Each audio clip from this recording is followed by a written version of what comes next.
Shalom. Our Torah portion for this week is Mikeitz.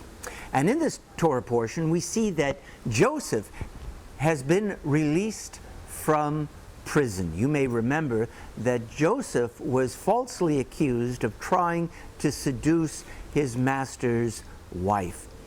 And what happened to him was he was sentenced to spend time in prison. He was in prison for 2 years, and in prison he had earned the reputation of being an extremely good interpreter of dreams.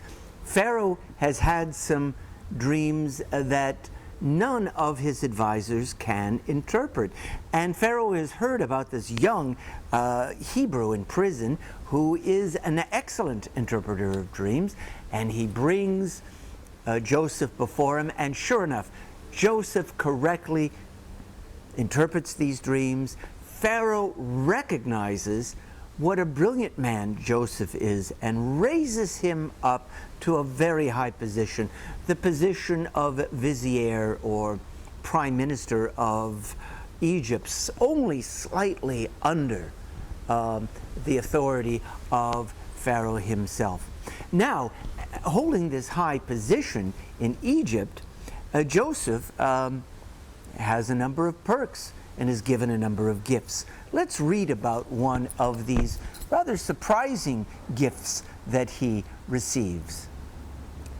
Vayomer Paro el Yosef, Ani Faro, ul viladecha lo yarim ish et yado ve'et raglo bechol eretz Mitzrayim, vayikra Faro Shem Yosef, Safnat Paneach, v'yitein lo et Asnat bat Potiphera Kohen on Laisha. Pharaoh said to Joseph, I am Pharaoh, and without you no man may lift up his hand or his foot in all the land of Egypt. Pharaoh called Joseph's name Zephanat Paneach, and he gave him Asenath, daughter of Potiphera, chief of On, for a wife. This is shocking. Shocking because, according to tradition, the Potiphera mentioned here in the passage I just read is associated, he is the same man, according to tradition, as Potiphar, the master whose wife Joseph was accused of seducing. You wonder to yourself when Pharaoh comes before Joseph and says, "I want to give you Potiphar's daughter Asenath as a wife," that Joseph may have said, "Your Highness, that's wonderful, but you have to understand, I have a little bit of history with that family that might make that, let's say, awkward."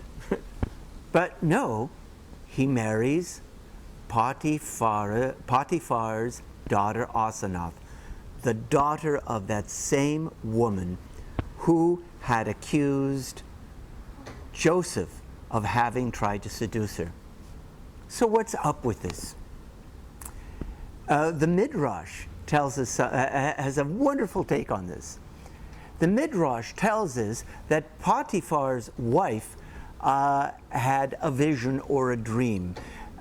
She saw in this vision or dream that she would have a descendant from Joseph. That she wasn't sure whether that would be through, that she would bear Joseph's child, or maybe a daughter or a granddaughter would. But she took it into her own hands to seduce Joseph and have a child by him. And of course, that didn't happen. And now, what flowed from that was Joseph being in prison for 2 years.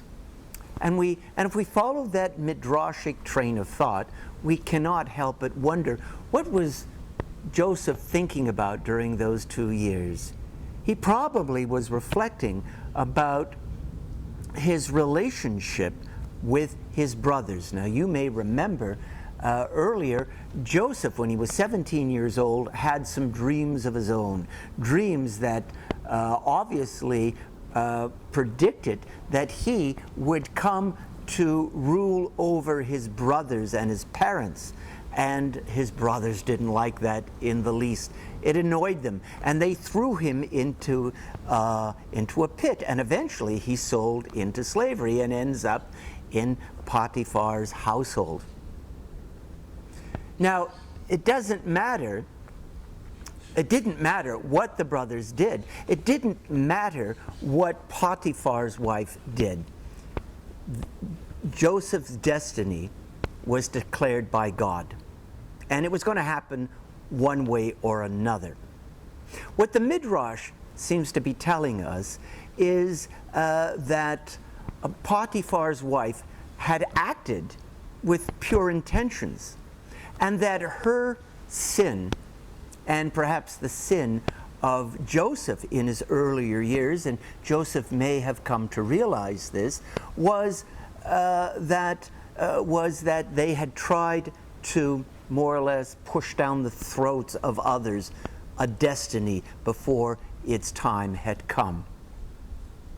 There is a saying in the Talmud that he who presses time will be pressed by time, but he who yields to time will find time standing at his side.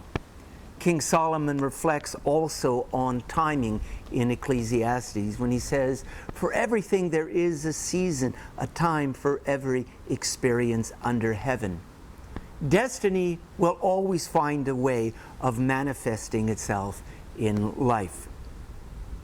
But we need to cultivate in ourselves wisdom and patience to know when it is the time to act on destiny, or to wait until the time is ripe, so to speak.